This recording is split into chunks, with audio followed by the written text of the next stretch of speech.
Welcome to Ryan's Running Reviews. Today we're taking a look at the Fate 9 from Newton. Let's run with it. Before we get started, I do want to say these shoes were provided to me by Newton. However, no one had a chance to preview this video, and the file synopsis is my own. I'd also like to say please leave a like on the video and consider subscribing.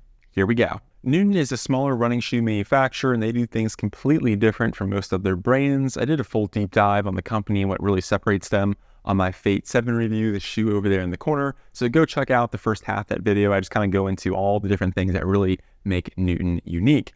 But with that being said, kind of long and short of it is Newton prioritizes sustainability. Most if not all their shoes have recycled elements, and they decompose quite quickly if they happen to end up in a landfill. They also want to prioritize natural running, essentially lower drop, more minimal midsole, and the 4-foot lugs seek to promote a mid to 4-foot strike while running. As far as stats go, the Fate 9 costs $159, only weighs 8.8 ounces, which I think is pretty good considering you have those massive 4-foot lugs. And the stated drop here is 4.5 millimeters from heel to toe, which is on the higher end of the spectrum for Newton shoes. The Fate 9 is a good kind of introductory model and is one of their more popular daily trainers. Even though Newton says the Fate 9 has a 4.5 millimeter heel to toe drop, in my experience it felt more like a 0 or negative drop shoe because of those massive 4-foot lugs. Essentially your foot's going to sit a bit more flat or have the forefoot slightly elevated. Now what does this mean? Well, essentially low drop shoes do put a bit more stress on your Achilles and calf muscles, but take some of that pressure off your knees, while high drop shoes relax your Achilles and calf muscles but put more pressure on your knees. So it's kind of a trade-off. Not necessarily a bad thing. Ultras, same thing, that zero drop platform puts a little bit more strain on the Achilles and calf muscles. So you want to ease into these shoes, kind of use them casually first if you're coming from a more traditional higher drop option. Walk in them for a week or two and then kind of ease in the miles so it lets your body adapt. Again, it's not a bad thing. It's just the property of a 0 or negative drop shoe. That's just how it kind of interacts with your body. A little more strain on the calf and Achilles muscles. So I cannot stress enough, kind of ease into it and let your body adapt over time, because these shoes have a different sensation and basically provide a different experience than most other classic running shoes. Moving on to the upper, we have a very thin layer of engineered mesh. You can practically see into the shoe, making the breathability a 10 out of 10. It fit true to size for me, was rather comfortable. The 4-foot had plenty of room to it, which I did appreciate. I will say when I compared the Fate 9 to the Fate 7 over there in the corner, it appeared to be exactly the same kind of pattern, material, texture, and overlays, if you will. So appears it has not changed in a couple of versions, but I think it works quite well. So why change it if it isn't broken? The tongue, same kind of setup here, kind of a skeleton foam-like tongue where these thin strips of foam create this skeleton-like pattern, which allows for great ventilation, but a nice level of cushioning. So it's not too bulky, not too heavy, but also gives you a nice level of protection from lace pressure. I really like what Newton is doing here, and I kind of hope other brands copy it because it's spot on.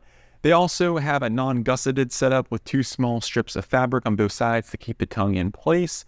The heel counter itself is rather rigid, does a good job of keeping the heel secure with a minimal amount of padding. I thought the lockdown was pretty good through the midfoot and heel. The forefoot, just because there's a little bit of room there, you have a little bit of sliding if you make a quick turn, but other than that, I was quite happy with the lockdown fit and comfort, and especially the breathability of the upper here on the Fate 9. Moving on to the midsole, there is a whole lot going on here, and it's a bit more complex compared to your typical running shoe. Newton did update the midsole foam to NRG+, which is a bit softer in my opinion compared to my experience with the Fate 7. Newton also added another layer of foam directly under the insert. You can actually see this layer of foam if you flip the shoe over. You have this little kind of clear plastic cutout, which gives you a window into the sole, if you will. And this cutout in the heel section also allows your heel to kind of sink in further and pop out, giving you a mini trampoline-like effect. And of course, we have to talk about the massive lugs here. There are 5 of them. Newton calls this their action-reaction technology. It's what makes a Newton shoe a Newton running shoe. All of their models have them to various degrees. Essentially, this action-reaction technology with the different kinds of lugs is really geared towards those that have a mid to 4-foot strike. So as you're running, the lugs slightly collapse back into this gray section here, which is called the membrane. And as someone who has tried a lot of different running shoes, I will say this setup is unlike anything else out there. It's very different from the softer, bouncier, energetic materials we see coming out now. This is a rather dense, rather firm experience in the 4-foot. So it kind of comes down to your personal preference. And like I mentioned before, I think it really favors those 4-foot runners. So is this technology legit? Well, it kind of comes down to your running style and what you're looking to get out of a running shoe.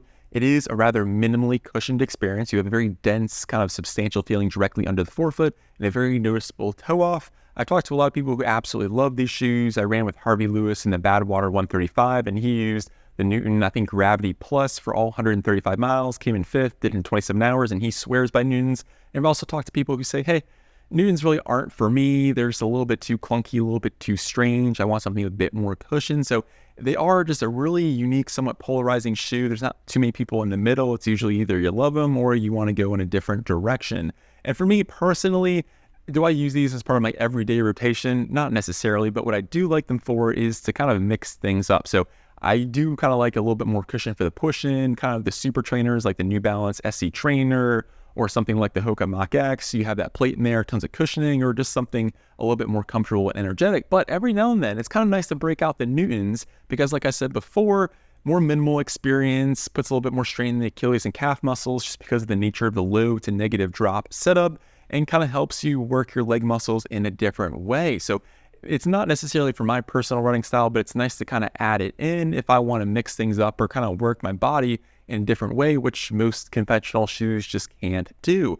And you're probably wondering, well, should I try these shoes? Well, I don't know. Maybe you should, maybe you shouldn't. It's kind of up to you and kind of what you want to incorporate as part of your running journey. But I know Newton does have like a 30-day trial guarantee, so you can try them. They work, you can return, get your money back. If not, keep them and kind of keep on using Newtons. It really kind of comes down to you. I don't make any money if you buy this shoe, but I would throw that out there. So if you are interested, you can give it a shot. There's some legit runners who absolutely love them, and there's people who don't. It's just kind of, like I said, a really unique, interesting setup here. And I think that's the best way I can describe it because these shoes are unlike anything else out there. Well, that concludes the review. Let me know down in the comments, what do you think of Newton in general, and what do you think of just kind of their action, reaction technology? I would love to hear from you.